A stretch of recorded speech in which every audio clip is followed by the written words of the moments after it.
Hey y'all, and welcome to Confederate Shop's YouTube channel.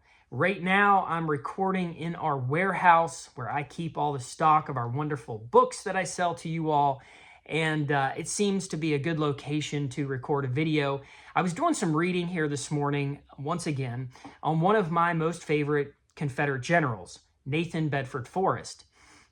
And I was reading a very interesting story that I don't know if you've ever heard before, but it really outlines his character, his tenacity, and his courage really early on in his life. He must have been around 15 or 16 years old when this occurred.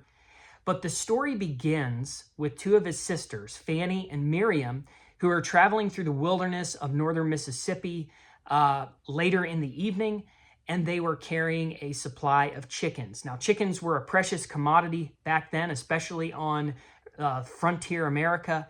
They produced eggs and meat, and they were, like I said, a very precious commodity.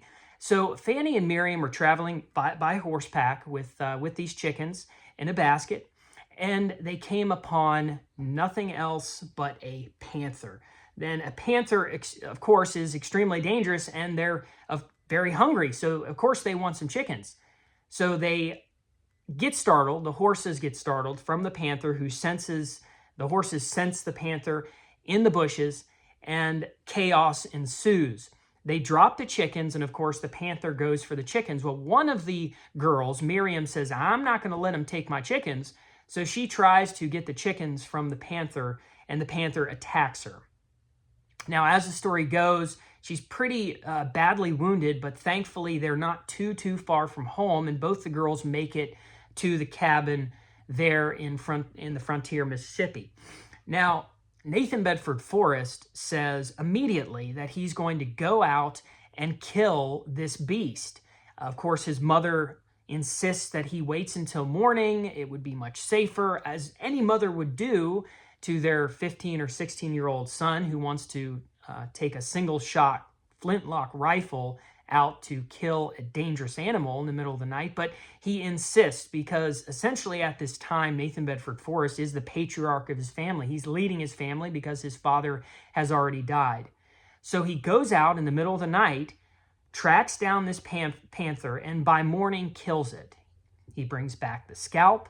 He brings back the ears as kind of a trophy and reward, and shows his family. I love this story, like I said, because it shows the tenacity and character, even early on, of one of the American so-called Civil War's greatest generals, General Nathan Bedford Forrest. Now, the story that I told you is really recounted well in the book Bedford Forrest and His Critter Company by Andrew Little. Now, Little is, unlike many of the other historic writers of the books that I offer on Confederateshop.com, Little is quite the novelist. And there's something to be said that when somebody is a good writer, they're a good novelist, they tell a good story, they have a talent with writing, that they're maybe not so much a good historian. But Little does a great job at both. He's both a historian and he's both a very, very gifted novelist and writer. And with any novel, it keeps you engaged, it keeps you reading. And this is exactly what Bedford Forrest and His Critter Company does, and that's why it's probably on one of my top 10 list of fantastic books. And of course, it talks about Bedford Forrest, or Nathan Bedford Forrest. As you know, just a few simple facts about Forrest. I mean, he was wounded in the war between the states 4 times. He had 29 horses shot out from underneath him. He had supposedly, according to history, has killed around 30 men or enemies. So he lived a very interesting life even prior to the war. I mean, he was a millionaire by the time he was 40, came from nothing and became a millionaire, was a private and became a general. And even later in his life, he did many things to help with race relations throughout the American South.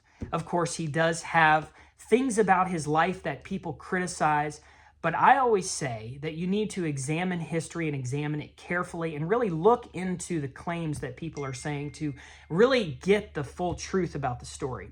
So this is our hidden gem of the week. Now, I don't want to make this video too long, but I'm super excited because we're featuring Nathan Bedford Forrest, one of my favorite characters, and it comes just in the right time because this week I just got in a brand new collector's coin of Nathan Bedford Forrest. This is our first Forrest coin, and it features the Memphis, Tennessee monument where he was buried underneath, and unfortunately they exhumed the body. They reburied it there. The SCV did at their what now museum in Elm Springs. But this monument stood since 1905, and it stood until 2017. It was quite a long time. So this coin is dedicated to that monument. Now, there's also another monument that was removed, and that is the bust of General Nathan Bedford Forrest. And of course, as always with all of my monument coins, the details are exquisite. We have Nathan Bedford Forrest headquarter flag there.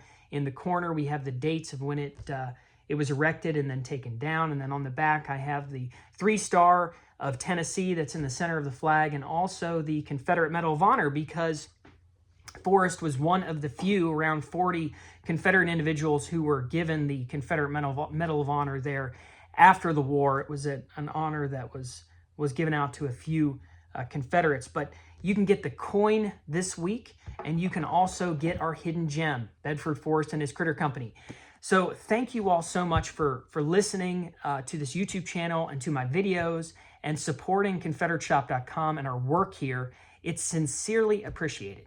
So I hope you all have a wonderful day. Thanks for watching.